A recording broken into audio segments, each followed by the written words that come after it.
also let you know that the PowerPoint that we'll be using, we will post that on the department's website, so you don't have to worry about trying to snap pictures. We'll be getting that up as soon as we possibly can. And then I also just wanted to call your attention to some of there are materials out on that sign-in sheet, so if you didn't collect them, they're out there.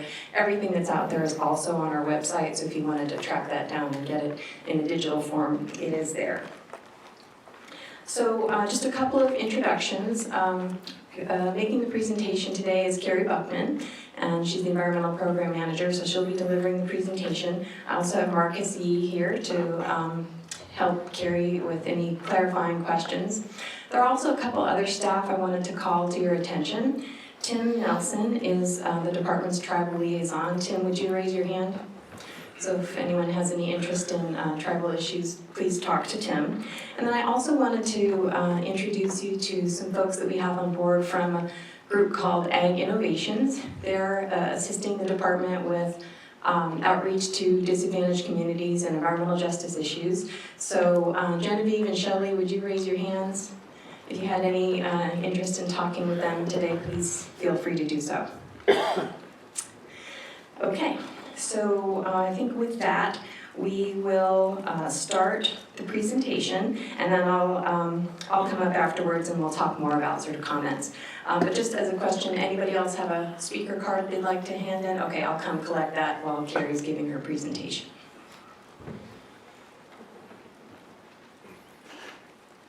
Good afternoon. I'm Carrie Buckman from the Department of Water Resources, and I'm the Environmental Program Manager for Delta Conveyance. DWR is the CEQA lead agency under the California Environmental Quality Act, or CEQA. And so we are leading the analysis of the potential environmental effects. And so we're here today to discuss the scope of that analysis. So to start with, what is CEQA? CEQA, or the California Environmental Quality Act, is an interdisciplinary framework for state and local agency decision-making regarding environmental impacts. An EIR is the appropriate CEQA document for a project that has the potential for significant environmental impacts. So we are working to prepare an environmental impact report, or EIR. And the idea is that it will inform decision makers and the public about a proposed project's environmental effects, identify ways to avoid or reduce significant environmental effects, prevent environmental damage by requiring implementation of feasible alternatives or mitigation measures, foster interagency coordination and public participation, and show that the agency is considering environmental implications of actions prior to making a decision. EIRs have a typical list of contents, and so these are the things that we expect to be in the EIR.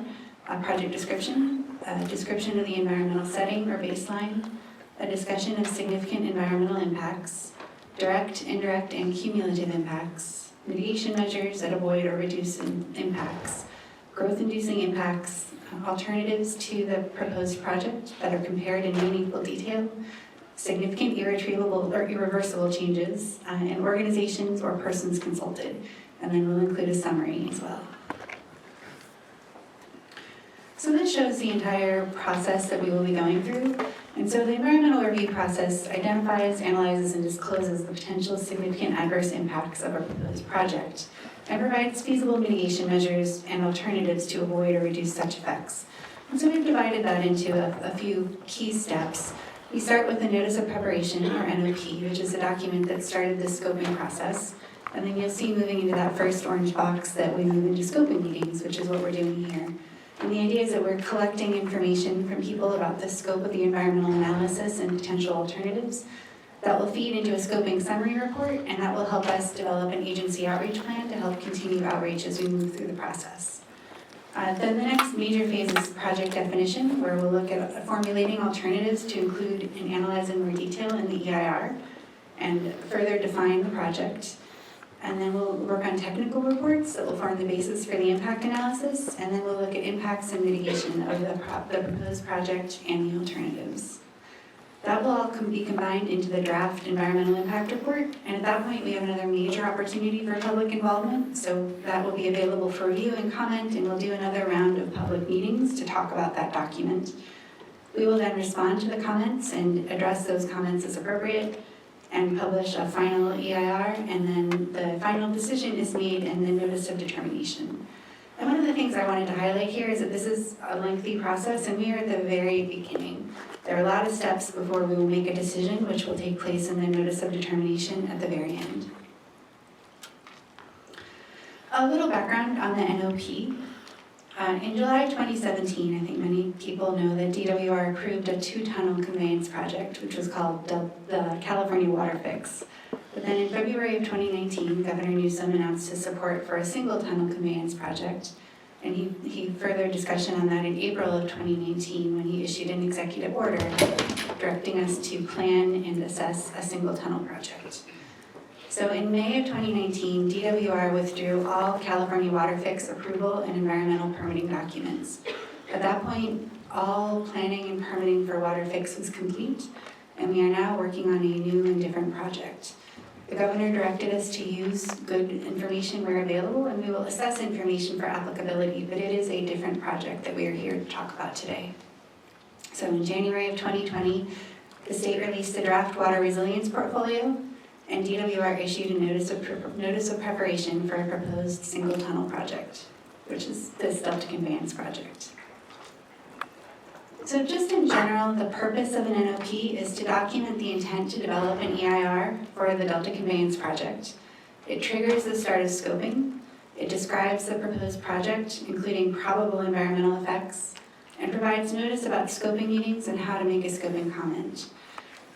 The proposed project is a requirement of CEQA. It has to be in a notice of preparation to give people enough information to provide comments. It doesn't represent a decision on the project to implement. It's a starting point. It is not a decision document.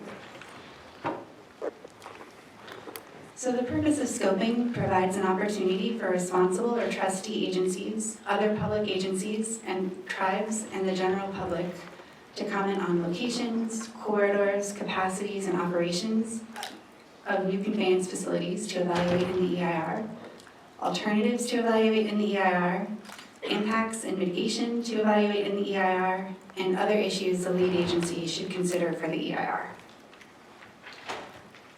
So the contents of the Delta Conveyance Project NOP include a description of the proposed project objectives, proposed project area, and the proposed project facilities, and we're going to talk about each of those in more detail. So the purpose and objectives, this represents the fundamental reason that DWR is considering a Delta Conveyance project.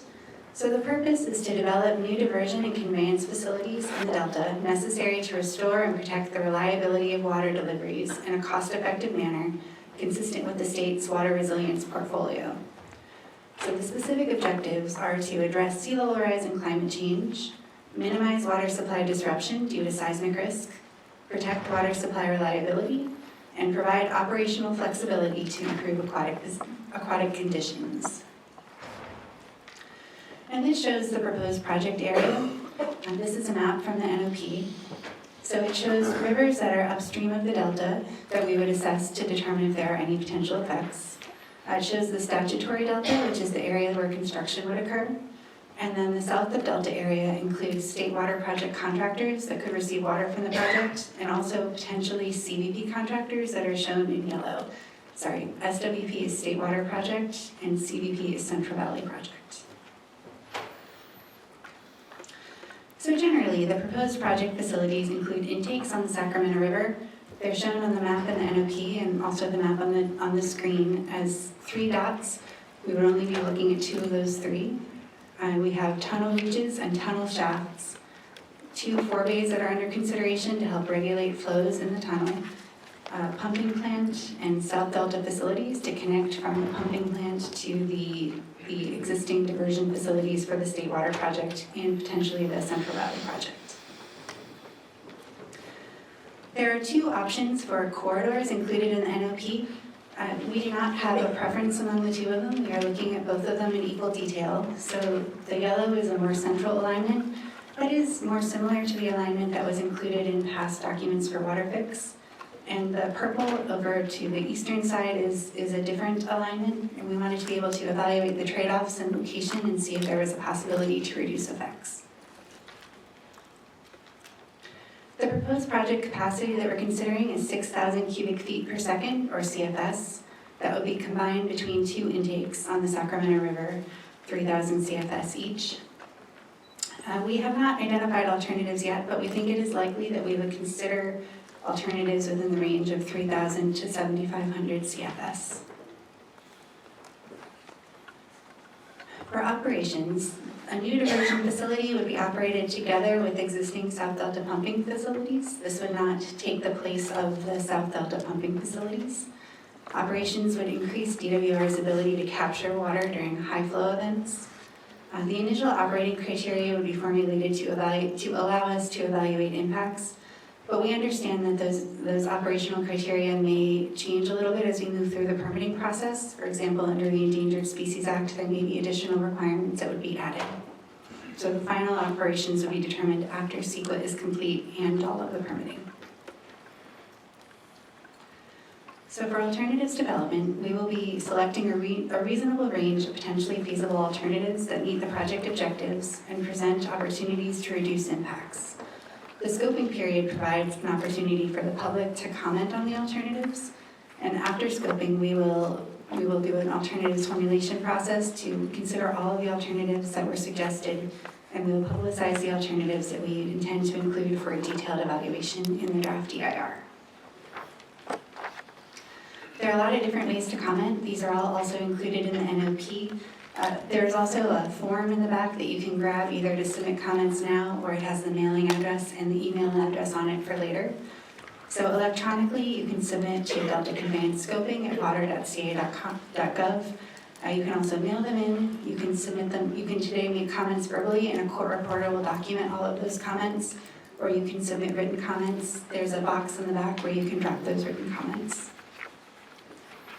And comments are due by March 20th. How will we use your comments? Following the close of scoping, we will consider all input received and issue a scoping report to document the process and common themes that we heard.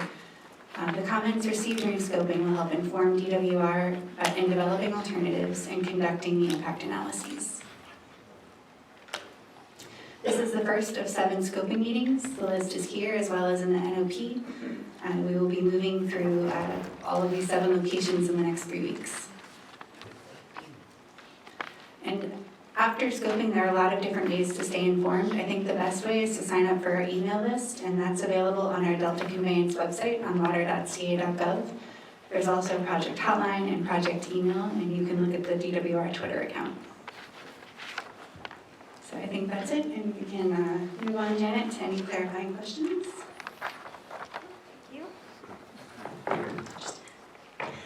Okay, before we move on to the questions, are there any other speaker cards? Thank you.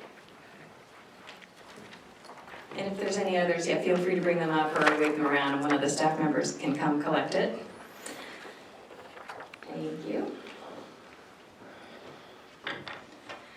Okay, so we are going to do some clarifying questions now and then move into the comment portion. So we do want to try to preserve as much time as we can for the comments themselves. You probably noticed on the card, we're going to try to keep everyone to about 3 minutes. We have a pretty full house and quite a few cards, so I would like to try to be able to get through everyone in the time allotted. So we'll go ahead and do questions now. And again, these are clarifying questions on the contents of the NOP, the information that Carrie just presented, or the process itself.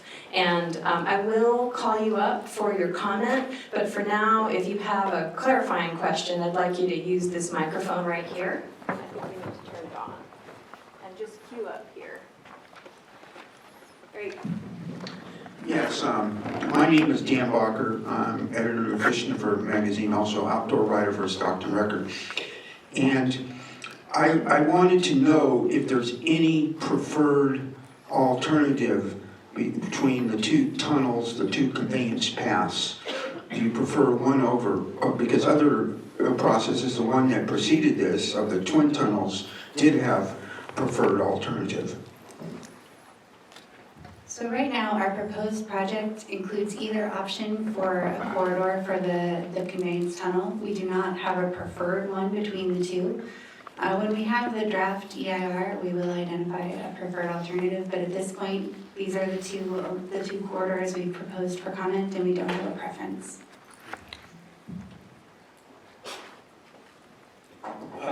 Ms. Buckman, you listed one of the functions of this conveyance project as allowing the state to capture more water at times of flood flows, basically. You were still going through the same pumps ultimately, so could you briefly outline how this would allow the capture of greater amounts of flood water? So I think that there may be some comments that you're interested in making around that, and I would really encourage you to make those during the comment period. But generally, the idea is that we would be able to capture a higher amount of flow during high flow events, which would allow, as supplies change into the future, would allow some more flexibility in operations to help maintain environmental conditions. What my question was how, since we're still going through that same set of pumps, how does the fact of having these additional intakes, how does that allow the capture of more flood water? We would still have limitations in the South Delta at those facilities, but the details of how much would be pumped, we haven't gotten there yet. We're still at the very starting phase, and so that's something we would have more information on as we move forward. Next, please.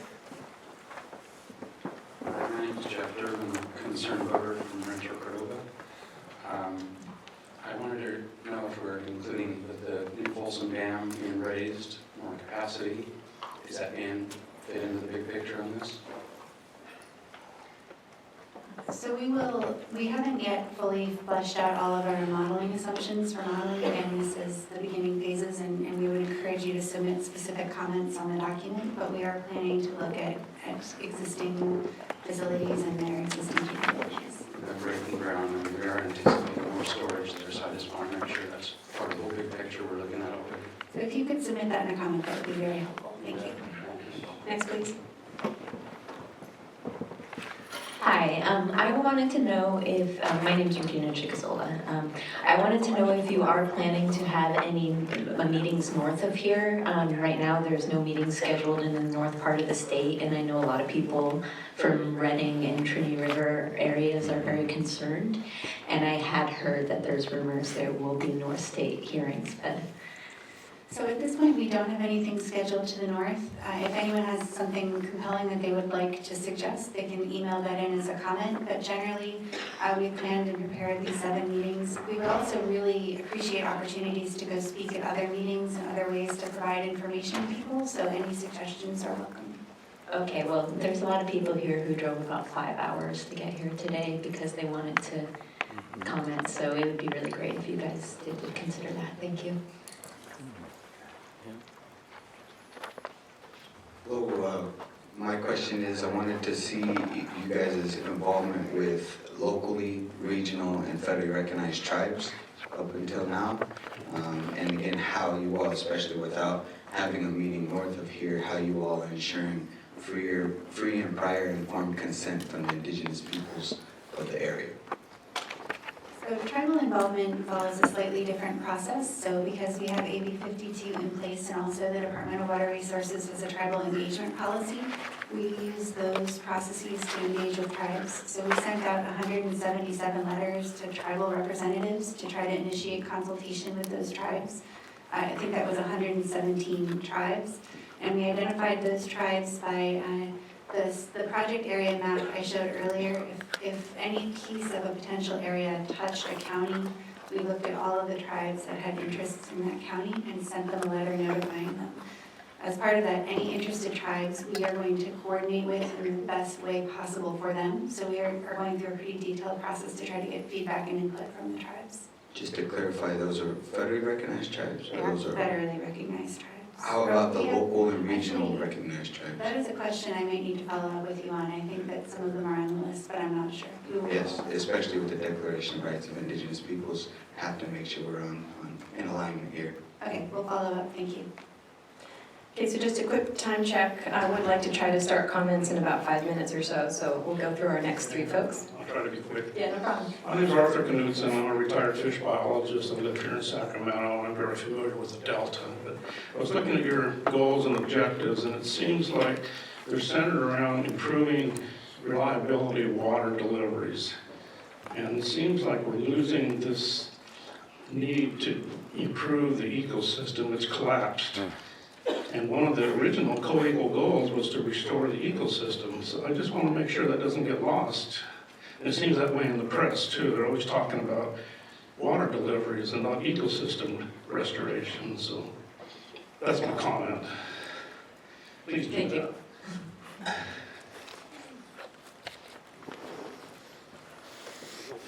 Yeah, go ahead. I am Chief Sisk of the Winnemem tribe. And I have the question, of course, of the Shasta Dam raise and how will the runoff waters affect the levee systems coming down through this planned conveyance. Also, the studies of the digging of the delta, how are you dealing with that? When you say studies of digging up the delta, I'm sorry, I'm not sure what, I'm not. Are you no longer sinking the tunnels into the delta, or are you building them up and over the delta?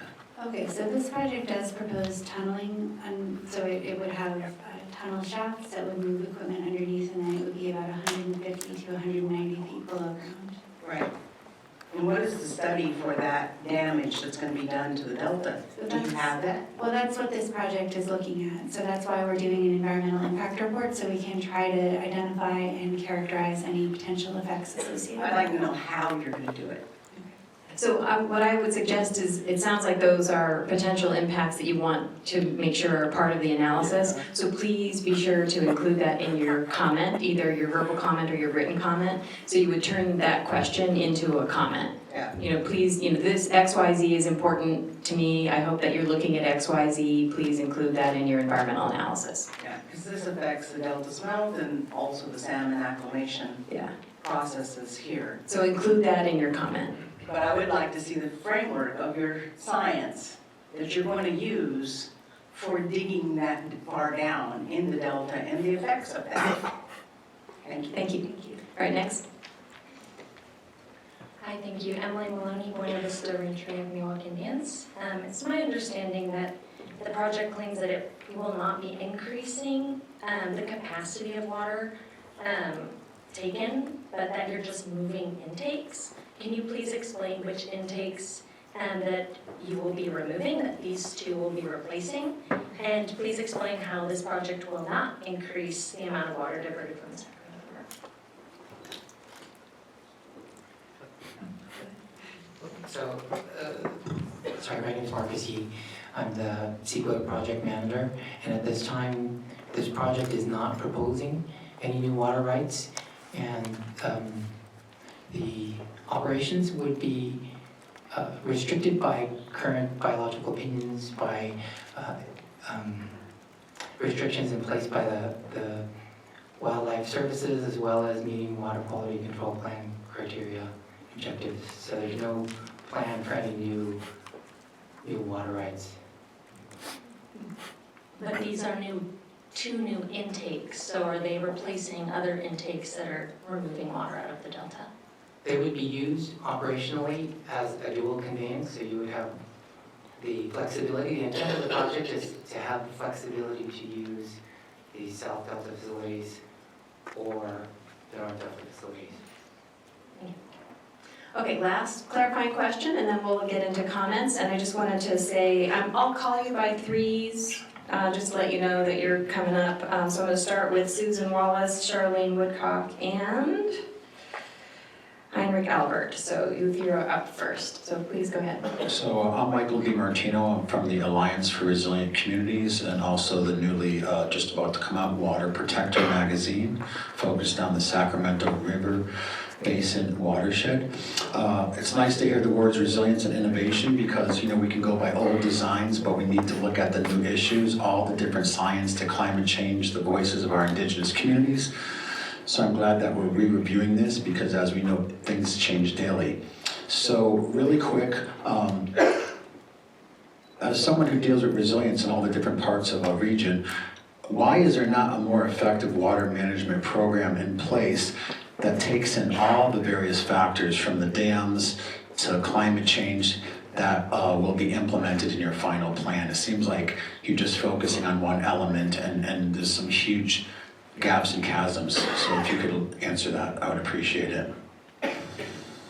So the state's water resilience portfolio, which was released as a draft on January 3rd, is the state's attempt to look at all of the different elements that contribute to resilience. And so I know it's kind of frustrating to have comment periods on one thing or another, but the comments on that, I think we're are due on the 8th? 7th, thank you, the 7th. So please submit any specific comments on that to the water resilience portfolio.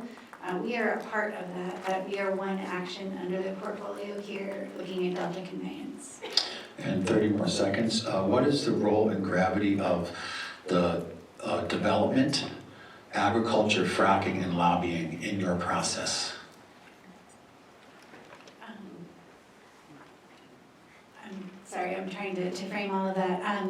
So I think that those are things that are likely comments that I would ask you to submit how you think they should be considered. We really are looking for input. We're at the very beginning stages. So if there are things that you think we should be considering, we would really appreciate it. And I appreciate you because I think in this current political climate, the deciders, decision makers need to offer a very transparent plan to the people and the communities that will be affected. So thank you for holding this meeting. Thank you. Okay, we're going to go ahead and move into comments now. So as I call you, just so that we can be super efficient, have you come up and queue up, and then we'll try to rotate through people so that we can be as efficient as possible. So again, Susan Wallace, Charlene Woodcock, and Heinrich Alberts. So Susan, you're up first. Oh, I should mention that we do have a timer here. I don't know if you can see it from there. Hopefully you can. It'll turn yellow at 2 minutes and 30 seconds, and it'll turn red when we get to 3, and it'll make a little beep beep. So just try to stick to that as much as you can. And sorry, I'm just going to interrupt for just a minute. One more thing.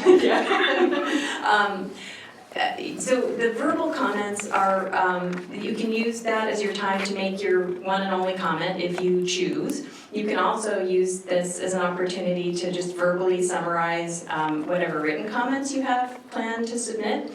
So don't feel like it's your only opportunity, that you have to try to get everything in the 3 minutes. Try to look at it as an opportunity to, I can say this verbally in front of, publicly in front of a group of people. But again, don't feel like that's your only opportunity. You can submit written comments of any length, up until March 20th. So I just wanted to make sure that that was clear. It's not your only opportunity. So please, if you feel like it, state your name and your organization, and then we'll get the show on the road. So I'm Susan Wallace. I'm not with any organization, I just live in the area. And I've been following the original tunnels and this tunnel. And throughout the process, I've been very concerned that it's more, the emphasis seems more to be moving water than taking care of the whole state. Many of the processes seem to be ignoring the long-term effects on the delta and the people who depend on the delta. Taking water there is going to reduce river flow into the delta with long-term effects such as increasing salinity, reducing the removal of pollutants, increased algae blooms. And I'm hoping that as you look at this process, you start looking into more benign ways to encourage agriculture in the south without destroying the ecosystem of the delta. And I don't need 3 minutes. okay. Thank you.